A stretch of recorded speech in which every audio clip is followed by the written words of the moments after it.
The injury news that we've all been waiting for is now out. We now know what's going on with Josh Giddey. We're going to talk about it all and more right after this.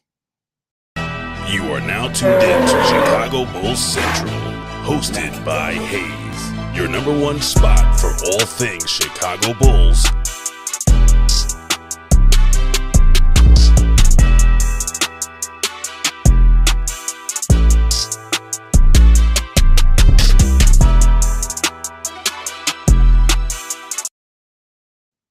What's going on, Bulls fans? Welcome to another episode of Chicago Bulls Central, your number one spot for everything Chicago Bulls related. I'm the host, Eric Hayes, but more importantly, you guys can follow the channel at Bulls Central Pod on every social media platform we happen to be on. With that said, let's go ahead and get into it, man. This one comes, of course, as always, from Billy Donovan, who says this. There was concern it would be a several-week recovery, but he will be out for a bit. Billy expects him to be on the court cutting soon. He's out the walking boot and walking around on his own. Casey Johnson went on to add this, that Giddy's doing much better than first anticipated and out of the walking boot. They've said he's doing some things as far as on the court. There's no timeline right now until they see how Giddy responds to on the court work. But Giddy will definitely miss some time, though. So it's looking like right now there's no timetable, right? And there's not going to be a timetable established really quite yet, right? So with Billy Donovan saying that he's going to be out for a little bit, I would probably say that you're probably looking at Josh Giddey not returning any this week. They'll probably use the weekend to maybe start let him come out the weekend, right? And then try to do some cutting, do some things on the court, and then try to determine a timeline, a more firm timeline then. So you're probably looking at Josh Giddey from the injury until us knowing the actual timeline, probably about 5 days, right? So that's probably what you're looking at it. So we won't quite know, but Giddey's definitely probably going to miss the rest of this week. So no seeing him tomorrow night, no seeing him Saturday night, and then maybe even a little bit extended after that. So luckily it's not more severe than that. Like I said, like even Billy Donovan saying that they are surprised it wasn't more severe, just let you know how bad that was probably initially thought to be. It's probably thought to be something that may have left him out for multiple weeks. And so as it stands right now, the fact that he's out the walking boot, that's very promising. It's very promising that he's out the walking boot, and they're already, looking forward to get him to doing some things, seeing how he cuts, seeing how his body responds to some things. And so, that soreness is going to want to go down, right? I'm sure he's still sore. They're not going to want him to do any cutting, any running, any type of testing while he's already still sore, because part of what they're going to try to respond is, how does he respond? How does his body respond? Does he get sore again? So, that's the thing. He's walking on his own, which is a really good sign. That's a really good sign. Keep in mind, these are big humans, man. So if you're suffering a lower body injury and you're able to put over 200 some pounds and what a 6'6" frame on a 6'8" frame on a recently sprained ankle, that's a really good sign. So it's more positive than it is negative, but we're still looking at missing Josh Giddey for an extended period of time. So that goes back to what I talked about in the daily episode today. You're still looking at, Trey Jones really stepping up big time for the Chicago Bulls over this time as the starting point guard. So thank God, that's good to hear. Also want to hear your opinion. I was watching a podcast recently and someone said he should get $30 million this offseason. Do you think that's a fair price to give Josh?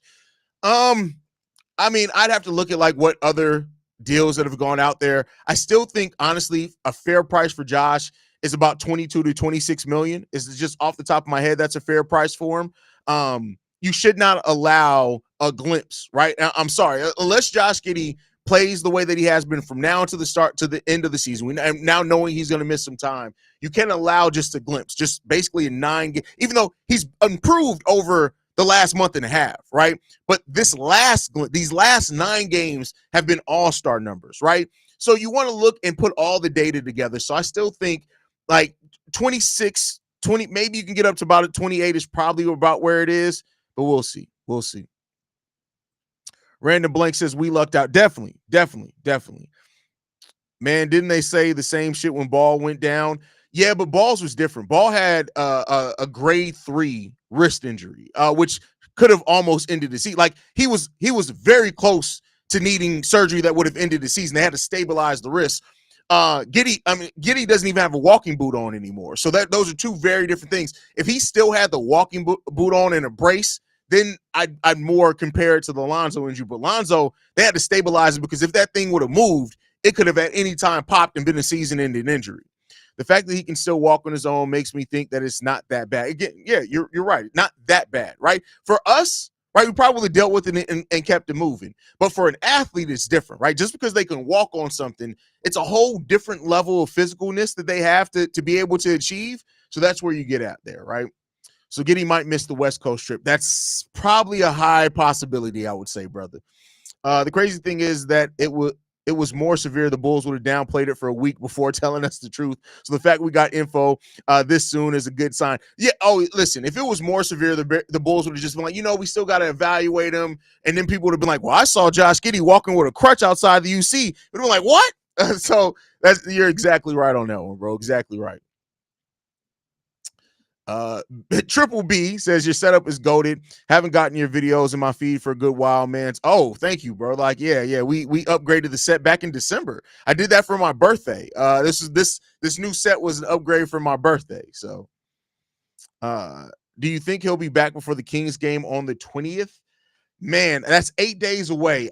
If I had to put my money on it, I'd probably say no, just because that's a long way away. As long as he can get the last 10 to 12 games to finish strong for a proper evaluation. I feel that. Hit the like or double tap to support. Appreciate you, brother. 24 to 27 million sounds justifiable. Yeah, absolutely. I'm like, some people are trying to lowball Josh Giddey, like talking about, well, he shouldn't get much more than Patrick Williams. Nigga, what the fuck you talking about? Like, let's be clear here.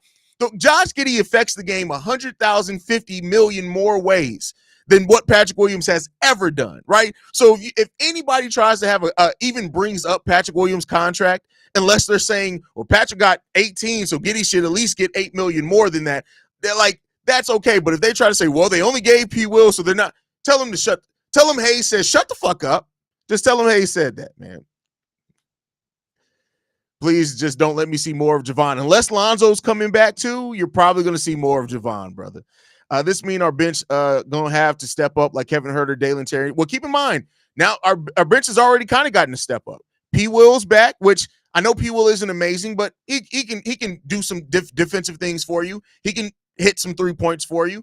Vuce is back, right? So at least right now, Vuce is coming off the bench. But even if you move Zach Collins to the bench, that's going to strengthen the bench, right? So we'll see how it's going to happen. We'll see how it's going to go. Do you believe in the offseason Vucevic or Lonzo will be traded? Yeah, I think that's pretty safe bet. One of those guys are probably going to be moved. More so Vuce than Lonzo, but there's a chance both of them could be moved. Giddey should get Patrick Williams money, like literally take his money from him. Oh, facts. Yeah. If you're talking about snatch the money from him, absolutely. Comparing Giddey and Pat Will is diabolically incorrect. I'm telling anybody who tries to do that, tell them Hayes. You should just be like, hey, listen, I'm going to stop you right there. I got a boy named Hayes, right? He told you to shut the fuck up. And he'll smack your mama. Just go ahead and tell him that. And we'll deal with the consequences as they come. Windhorse thinks he'll get close to 32 or his max. Do you believe that? I don't. I think with the injury, think fine. This is what his third injury since the start of the season. That's going to play a factor into it. The fact that for about a third of the season, Josh Giddey was terrible on defense. Absolutely terrible on defense, right? He's definitely improved on defense, but you still have to factor that in. Like, the Bulls are going to have some negotiating there. Here's the thing, right?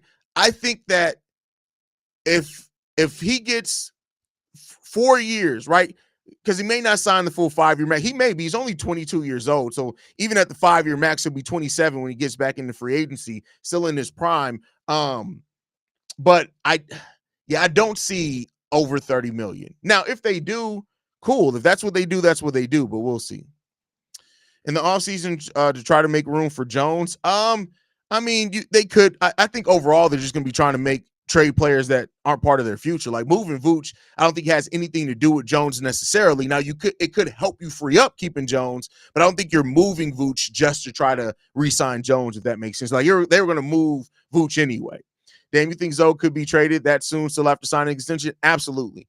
And the main reason is that it's easier to move now. Like, let's be clear here. Like, I get that the Bulls, like, he brings leadership, he brings all of that. But now that you have Trey Jones, who's started, if I'm not mistaken, Trey Jones has started more games than Lonzo Ball has. He's around the same age as Lonzo Ball. Yes, he's not the defender that Lonzo Ball is, but you can make a conversation. I'm not saying they're going to shop Lonzo, but if a team comes calling and they're like Minnesota, for example, who I think would be perfect for Lonzo, if Minnesota comes calling, they call the Chicago Bulls. They're like, hey, we need a point guard. We really want Zoe to be our point guard. We think Zoe next to Anthony Davis is the guy. What does it take? And the Bulls say either a low first or 2 second-round picks. And the Minnesota Timberwolves say, done. You move on from Zoe. Period. It's not, and that's not a slight on Zoe. That's not to say I don't like Zoe, but you take the value back. Keep it in mind. The Minnesota Timberwolves are probably going to have, if I'm not mistaken, the Detroit Pistons pick this year. I got to look at the protections on it, but I think if the Timberwolves get the Pistons pick, if the Pistons aren't in the lottery, I think that's the way that it works. And the Detroit Pistons right now are the 6th seed in the Eastern Conference. So if I'm right on that, they're going to have 2 first-round picks. They have the Utah Jazz's first-round pick. They're going to have the Detroit Pistons first-round pick. If they call and they look and they say, there's nobody at 22, we want Lonzo, I don't think the Bulls should turn that down. I don't think they should turn that down at all. Personal to me. That's just my personal opinion. Do you think the Bulls should trade Pat this offseason? If you do, what do you think? That's the thing. They should trade him because his what he gives you is easily replaceable, but he's going to be very difficult to trade. Nobody wants Patrick Williams. Nobody wants that. People are forgetting that P-Will's contract is almost like a mid-level. Yeah, it's basically a mid-level. It's slightly over the mid-level exception, but if you're looking at the way that the mid-level exception has risen, before the end of his deal, P-Will's contract is going to be comparable to a mid-level exception for sure. Anthony Edwards, man. Did I say Anthony Davis? My bad. I was just talking about Anthony Davis. I was doing an NBA Central video. But the Timberwolves should definitely be a good fit for Vooch. Absolutely. Why not just waive Javon for trade? Because you can't with guaranteed contracts. You would have to buy him out, which means that you would have to pay him all his money, and then that still counts against the salary cap. So then you still will be close to the luxury tax and still not able to re-sign Trey. Right. So it's not like in the NFL where you can waive a player and there's a certain amount of dead money or no money turns into the dead cap. Like even if you buy out Javon Carter, a lot of that still can count against your salary cap. So that's where it gets into. I think the Spurs will have a big offer sheet for Giddy. They can't have a big offer. Like everybody that keeps saying, I know that had to start from some blog or something. Let's get this straight, right?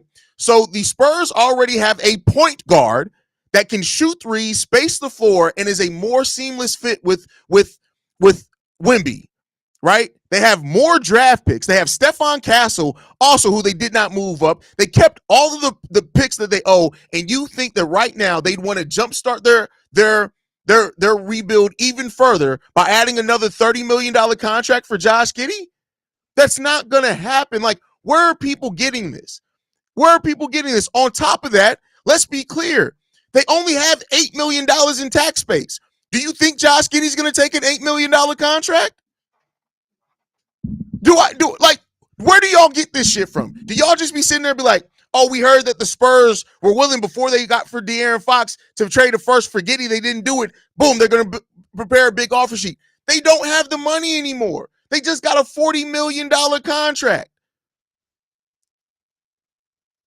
You would think that I don't teach y'all anything the way y'all be coming in here with this shit. Do I not teach y'all anything? Do I not teach y'all anything? $8 million, you think that's going to get you Josh Giddey?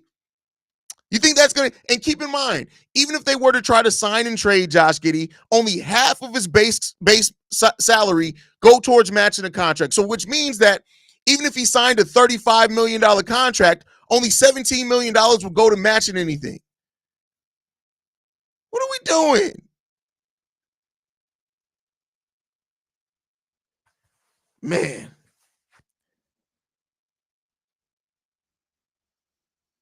Anyway. But anyway, so Josh Giddey's going to be out for a little while.